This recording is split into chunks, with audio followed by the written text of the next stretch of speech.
Hello everybody, it's Amit here with Capuccello. I played a little aria by Bach just to start this session. I wish you would be here with me in person, but you're not, and that's actually one of the topics that I would like to discuss. And more than each Capuccello, where I try to preach about how to play the cello and what to do with the cello, this time I would like to talk more on a personal level of what has happened through my mind and through my being as a musician and through this COVID-19 period, and even leading into what is happening now, especially in America. It has been really difficult, and I've been trying to put words into trying to explain what it felt the day that we were told that we cannot travel anymore, we cannot play anymore, we cannot teach in person anymore. Basically, we cannot do all the things that myself and my colleagues were doing for many, many years on, maybe I should say now, on a too fast pace. And while thinking about it, I realized that what is really the most similar explanation to what has happened to me in the past 4 months is the 5 stages of grief or loss.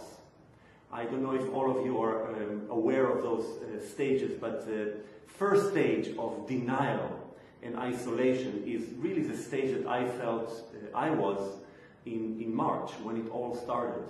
Denial and isolation is, of course, physical isolation was there because it was forced on us, but we felt isolated. I felt isolated with my cello because I could not play. And I could not really do what I'm supposed to do every day of my life for the past 20, 25 years. I denied it, so I kept teaching, I kept practicing, I kept doing live streams, but the fact of the matter was that in one day everything stopped, also financially. And God, thank God that I have my job, which I love at Johns Hopkins, but to have at least half of your income and what you do cut right away, I was in a big denial. I thought, well, you know, we'll just keep going. But no, it's different. And then came the anger on the situation. I was really angry that I'm not able to go and play, to go and conduct, to see my own students face to face. I'm used to see them almost every day, to touch, to push, to talk to see them cry. It's a very intense, as many teachers and students know, it's a very intense relationship in a good way, where you build and you teach each other how to grow in life. And the anger was quite big, while they were still practicing and still hoping that the concert maybe in June, maybe in July, and maybe the masterclass will happen, but it didn't happen. And then came the bargaining. That's the third stage, where you start realizing that this is reality, or at least I started realizing. And while I was have been hearing from my colleagues, oh, you know, live concerts should be back, and everybody wants it back. And I started to realize that it's not everybody that wants it back, really. It's mainly the musicians who want it back. But the world is different now, and we are witnessing it on a daily basis. So the bargaining was the question of what to do, how to go on, how to go forward. People who know me, I'm very creative, not just, I hope, as a player and a teacher, but also as a human being. In fact, my wife and kids think it's too much. But the creativity is something that we artists, we all have it, and we all need a room for it to grow and to explode and to go out. Normally we do it through simply playing and doing what we have been taught to do for many years, but now it's not there. So what do? So the bargaining was, should I go in a direction that I don't know yet? Or should I wait and hope for the past to come back? And what I chose before the fourth stage, which is depression, I chose to at least try to realize that this is different, and I'm going to go in a different direction and find room for my creativity in a different way, which I will share with you guys. The fourth stage, the one before last, before I am today, depression. And it doesn't have to be chronic depression. It's just the realization that what you had is gone. It's lost. And it's not your fault. You realize it through the bargaining, but it's gone. And that stage is very difficult. very difficult for your mental state, and especially as a musician, difficult to have your voice being heard only in your garage, your living room, or your basement, and only to your family members. That's like taking somebody's voice. So for me, the depression was not, I wouldn't say on a mental level that you need medication, but it was on a level that I realized that my voice now cannot be heard. And my voice goes in many directions. It goes through teaching, it goes through playing, it goes through meeting different communities on a constant basis. And then came the stage, which is the last one, and it's acceptance. And that's why I wanted to talk in this Cappuccino for whoever wants to listen, because that's the beauty of the internet. Nobody has to listen, but whoever wants to can, about the acceptance. And I think that's a stage that I would like to recommend to many musicians to maybe go through, because a lot of my colleagues and also students that I talk to are not accepting this situation and thinking that it will go back.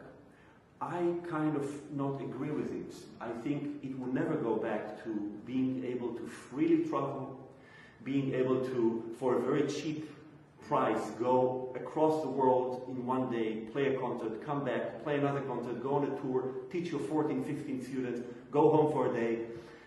Maybe it shouldn't even happen because it's too fast. However, my solutions to this situation, and it's just for me, and I want to share it because I think, especially for young musicians, I'm not here to preach or to suggest to my colleagues, each one can do whatever they want with their free time that came in our hands, but for my young students and the young generation that is looking up to us and saying, wait, why should I practice? Why should I do the scale, the popper? Will I even audition for orchestras later on? Will I have opportunities if my heroes, my teachers, my people that I listen to on YouTube these days or Spotify, they sit at home and basically do nothing? Well, what we do is we do live streams for free to each other, which is wonderful because I've learned so much from my friends and colleagues watching their videos. So that's a wonderful thing. But what to really do to continue? We cannot go to the supermarket by playing live streams and just offer our services for free and hoping that money would fall from the sky.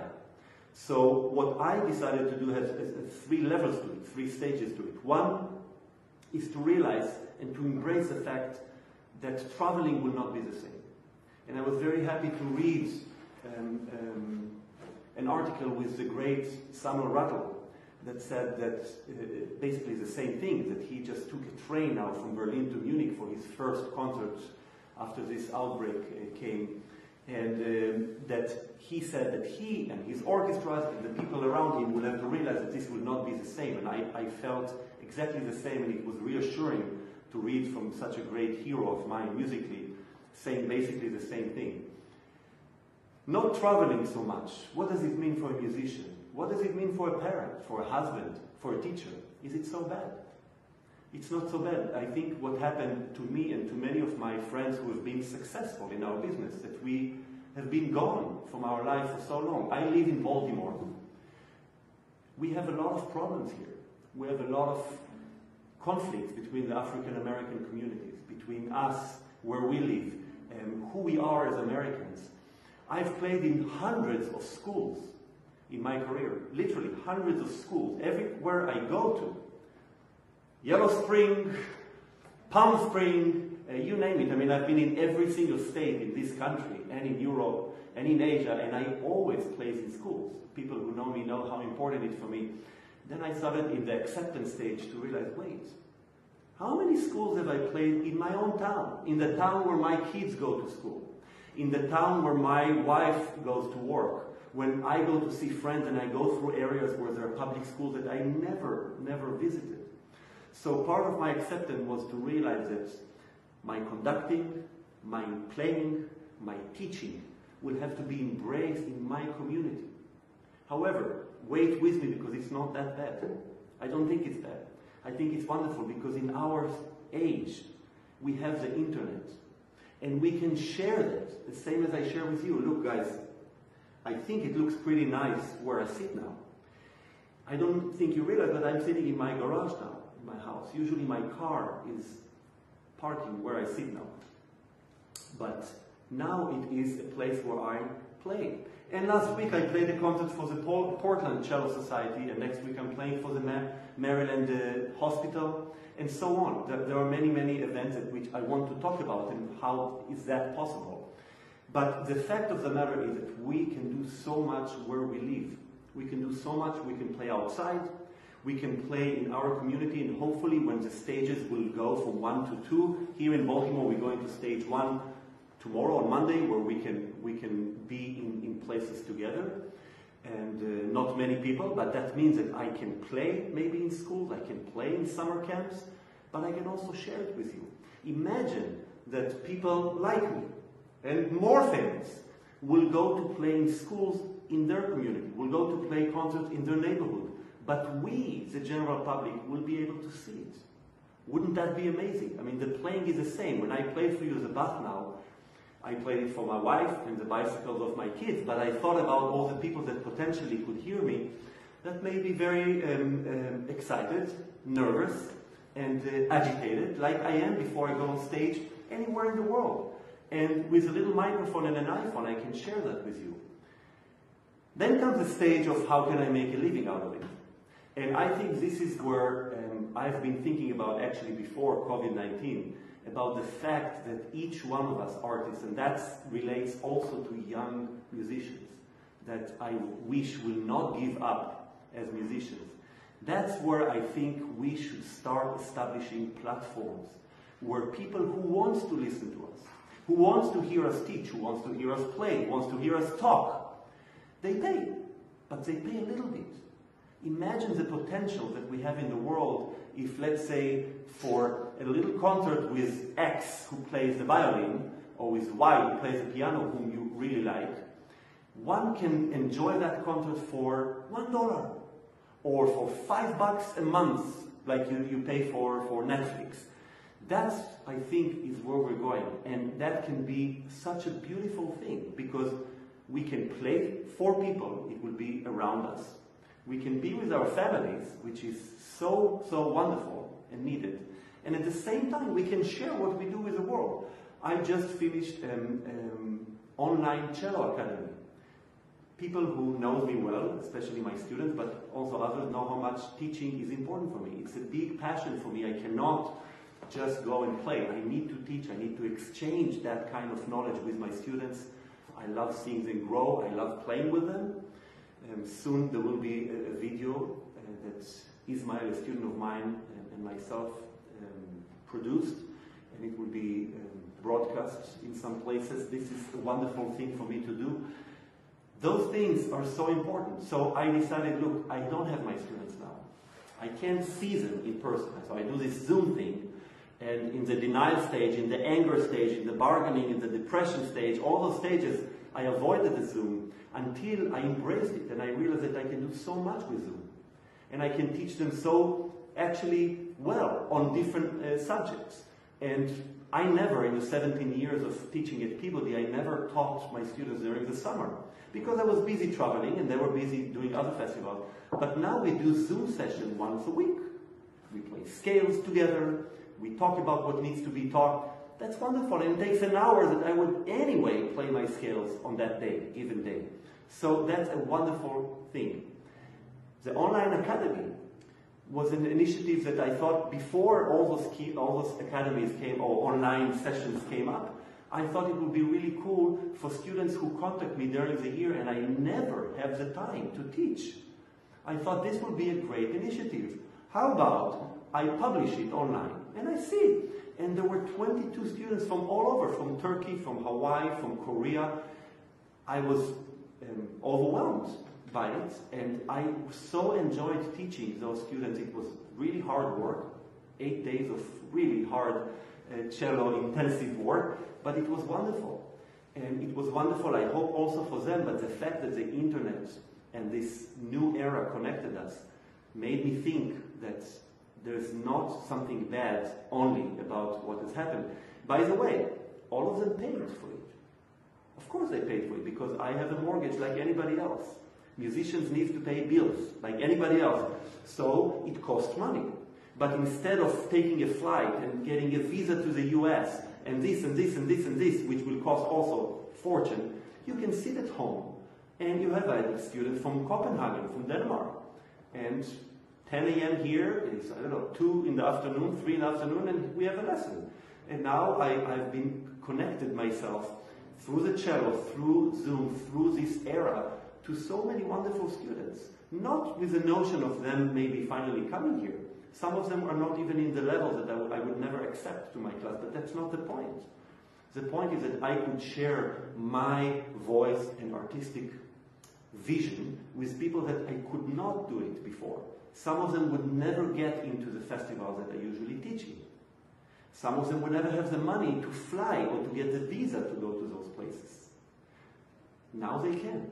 So teaching online is a wonderful thing if we learn how to do it well. Playing in our community and using it in our platform where you guys, if you're interested, could pay for it is a wonderful thing. Imagine that I go to a school and I ask for permission and I work with the kids, I play for the kids, and it's 9 a.m. Eastern time, and whoever likes kids concerts, being a kid or a parent, could tune in easily and enjoy it. Maybe it will cost $1, maybe it will cost $2, I don't know, but it will not be much. And think of the potential. How many people from all over the world can listen to it?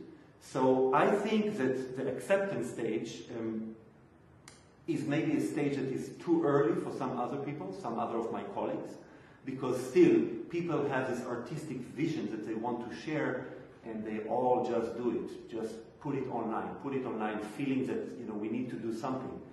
I think that the day will come, and very soon, where those wonderful videos, wonderful services will cost a little bit. Press of a button, PayPal, easy. But everybody will be happy.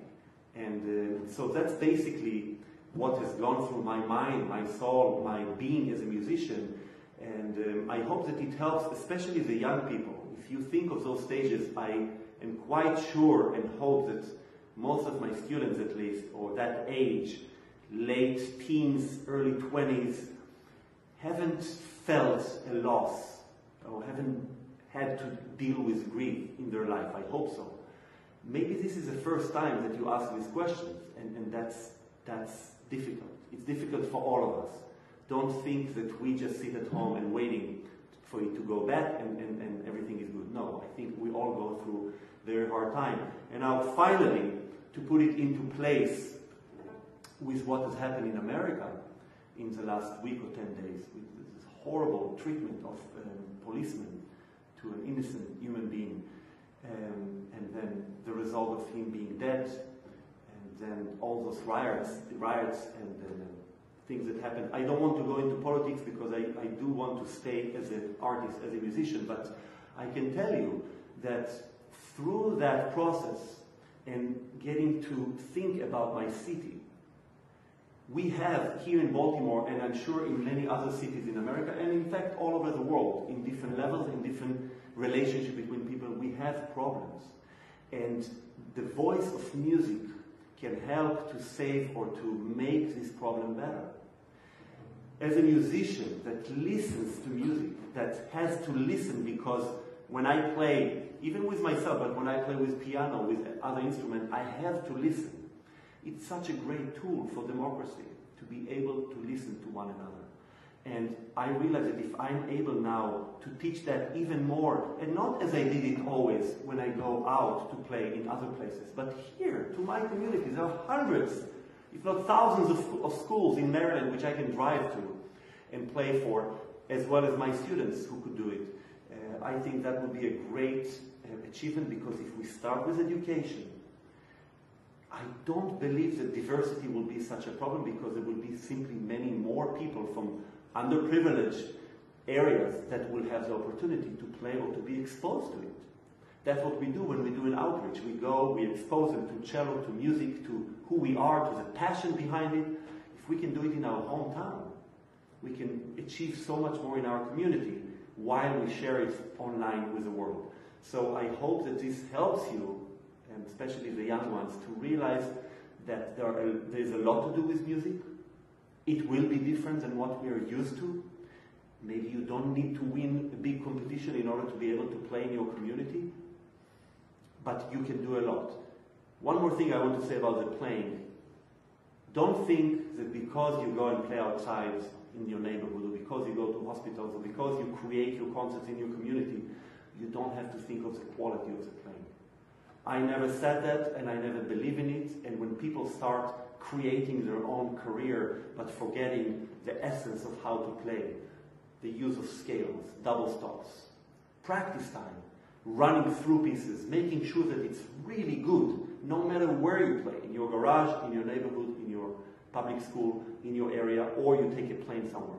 When that's the case, where the level is high, but the ambition to share it within yourself, within your community, is high as well, I think we have something that we can all do so much more in our communities, and can keep us busy, and also it can keep an income to all of us.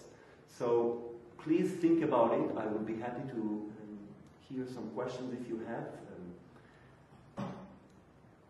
We have a lot of very, very nice comments.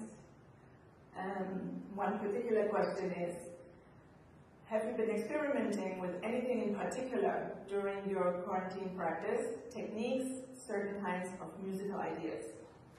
Well, during my practice, I simply have more time, which is really nice, so I can go to the basics more. I just talked about the fact that I really believe that the quality of the playing should never go down. And being a musician that travels so much and teach so much, you have simply less time to practice some period of your life. The essence of how to practice, how to manage your time. When you have time, you can think about it. When I work with my students now, when I have time to play scales with them, I simply do them myself more and hopefully better. So I feel as a better cellist. Also, playing in the garage, many times, I've learned, even though I've done many CDs where I played for microphones, when you play in the garage, it's still live. So you guys, the young ones, and us, the older generation, and even older than me, we are now experiencing something totally new. And it's the same as the time between silent movies and movies with audio. There were two movements back then. The movement with Charlie Chaplin, for instance, that really thought, are you crazy? Not having musicians playing in my movie? Not having real music? And actually actors talking? Do I really need to hear their voice? I mean, what kind of acting is it? And that was a big argument. And then came the other ones who wanted to speak, and it was technologically possible. It was a huge crisis in the movie industry. Huge! And people that time thought it's crazy to think that movies will end up being like this. Now, we grew up into it. We don't even think when we see a silent movie, unless it's really good and we know we have to behave, we rather go to Netflix and watch something that we can relate to. It's the same now. We are experiencing the same thing. The older generation, or the older classical music musicians, where we would travel somewhere and play, or the new era, where you would play where you are and you will share it with the world because of technology. I think that's actually a wonderful thing. So, if that helps, I don't feel now in my acceptance stage, I don't feel bad about being now the whole summer at home.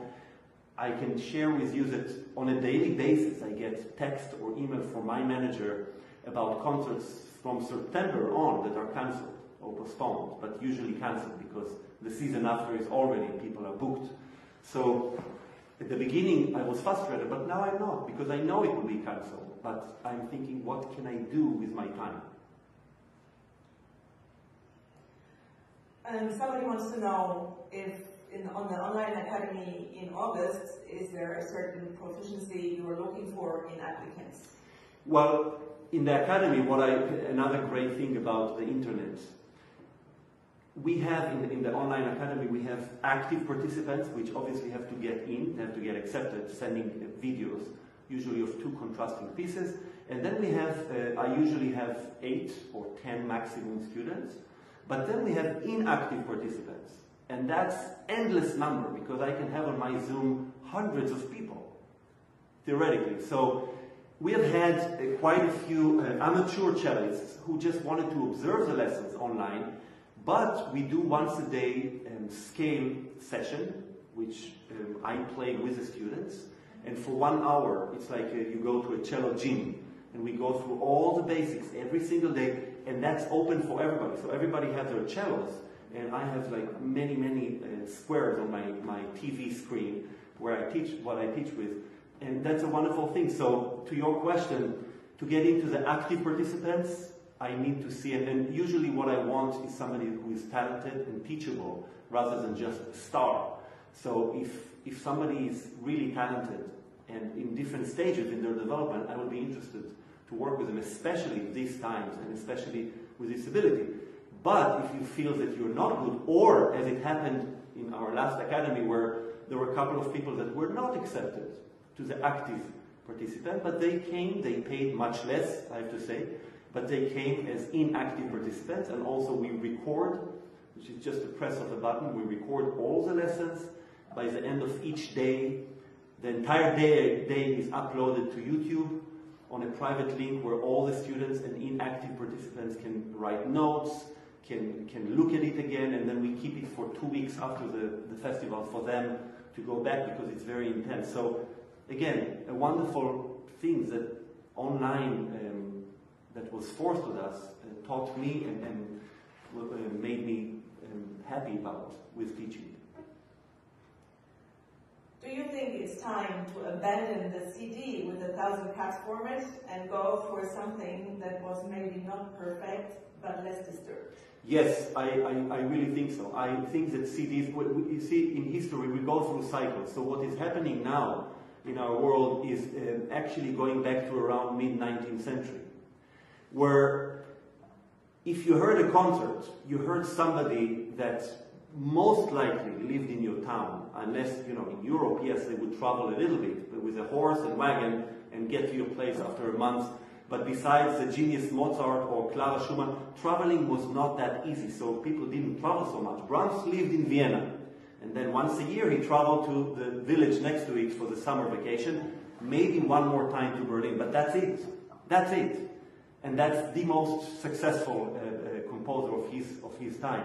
And same goes to Liszt. Yes, he would go to visit a town, but that wouldn't be far away. So what we're experiencing is what happened back then, where music was played in living rooms, music was played in small places.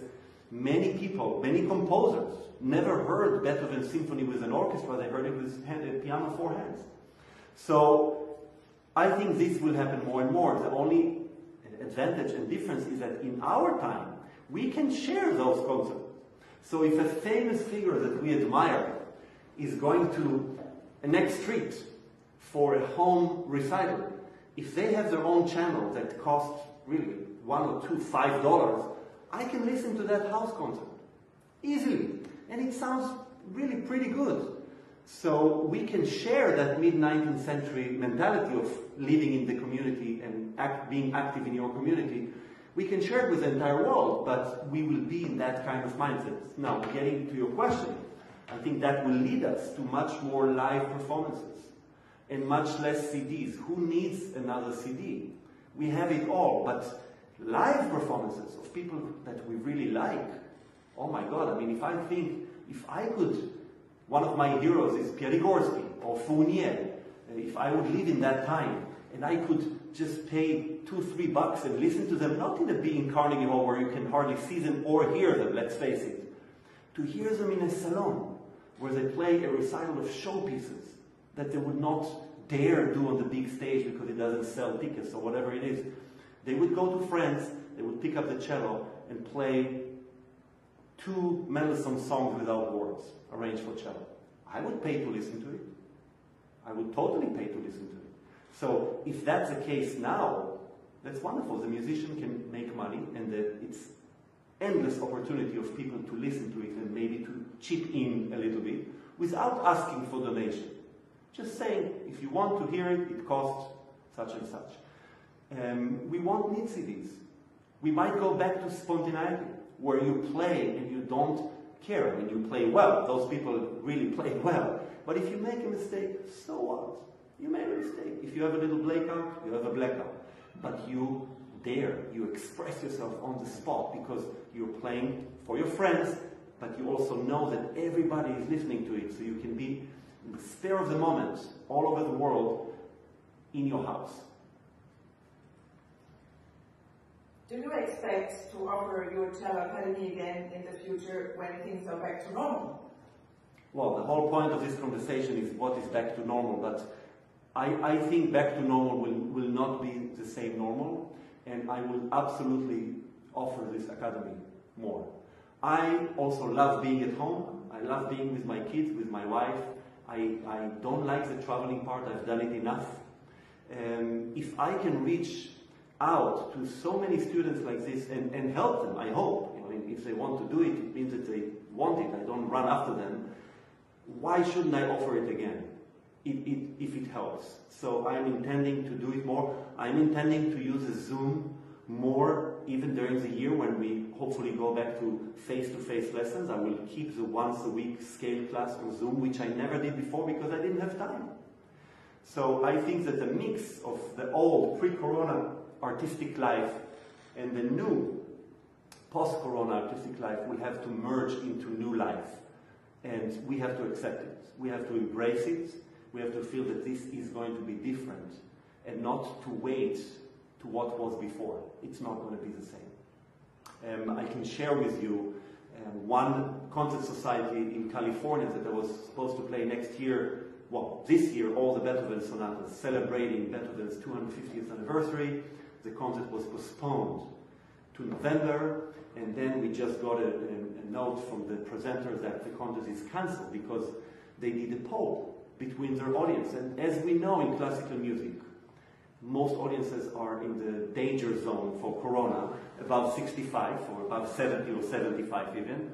And 70% of the members, they did a poll, 70% said that they will not even think about going out of the house to a concert if there's no medicine for it that is actually checked and sure and there. So we're talking about a long time. Even if they find something, they'll have to test it. We're talking about, I think, a few seasons. So in order for us to still be creative, to still be artists, we need to forget about pre-corona and to embrace post-corona life. Yeah. If young students can access teachers like you online, do you think it will change the whole model of higher music education, becoming more open to all and less focused on specific music conservatories? I don't know the answer. I can only share what I feel. I think it will change.